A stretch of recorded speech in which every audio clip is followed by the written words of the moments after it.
नमो बुद्धाय. जय भीम मित्र हो, स्वागत आहे तुमचे एका नवीन आणि माहितीपूर्ण व्हिडिओमध्ये. आज आपण पेरियार ई.व्ही. रामास्वामी यांच्या जीवनातील काही महत्त्वपूर्ण घटना पाहणार आहोत. तर व्हिडिओला करूया सुरुवात.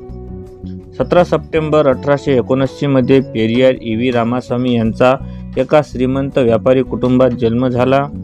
1898 मध्ये वयाच्या 13व्या वर्षी नागामल्लीशी आंतरजातीय व धर्मीय विवाहबद्ध झाले.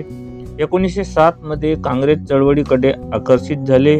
1909 मध्ये विधवा विवाहास प्रखर विरोध असूनही आपल्या विधवा पत्नीचा विवाह लावण्यात त्यांनी पुढाकार घेतला.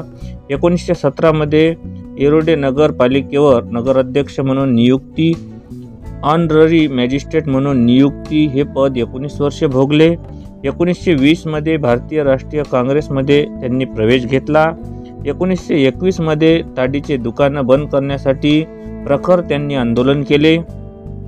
1922 मध्ये काँग्रेस आंदोलनात अटक व तुरुंगात मनुस्मृती व रामायण जाळण्याची जाहीर घोषणा केली. 1924 मध्ये केरळ राज्यातील वायकोम येथील प्रसिद्ध सत्याग्रहाची सुरुवात त्यांनी केली. थिरुवन्नमलाई येथे भरलेल्या काँग्रेस अधिवेशनाचे अध्यक्षस्थान सुद्धा त्यांनी भूषवले. 2 मे 1925 रोजी येरोडे येथे साप्ताहिक कुंडी आरसू च्या प्रकाशनास आरंभ. कांचीपुरम येथे भरलेल्या काँग्रेस अधिवेशनात आरक्षणास विरोध केल्यामुळे काँग्रेसचा त्याग करण्याची सिंहगर्जना त्यांनी केली. 1927 मध्ये सायमन कमिशनचे त्यांनी भव्य स्वागत करण्याची घोषणा केली. 7 नोव्हेंबर 1928 मध्ये रिव्होल्ट या इंग्रजी नियतकालिकांचा आरंभ केला. 1928 मध्ये दक्षिण भारतीय रेल्वे कर्मचाऱ्यांच्या संपात ते सहभागी झाले. 13 डिसेंबर 1929 मध्ये मलेशिया आणि सिंगापूर संबंधित दौऱ्यावर त्यांनी सुरुवात केली. 13 डिसेंबर 1931 मध्ये युरोपियन राष्ट्राच्या दौऱ्यावर ते प्रस्थापित झाले. 11 मे 1933 रोजी पत्नी नागामल्ली यांचा अल्पशा आजाराने निधन झाले. 12 जानेवारी 1934 पक्थारियू हे तमिळ साप्ताहिक त्यांनी सुरू केले. 13 नोव्हेंबर 1938 मध्ये मद्रास येथे आयोजित एका अधिवेशनात महिलांना पेरियार ही उपाधी त्यांना बहाल केली.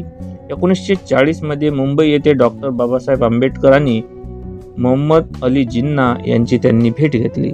1942 मध्ये द्रविड नाडू या वेगळ्या प्रदेशाची त्यांनी मागणी केली. 27 ऑगस्ट 1944 ला सलेम येथे आयोजित जस्टिस पार्टीच्या विशेष अधिवेशनात जस्टिस पार्टीचे नामांतर द्रविड कळमघट असे करण्यात आले.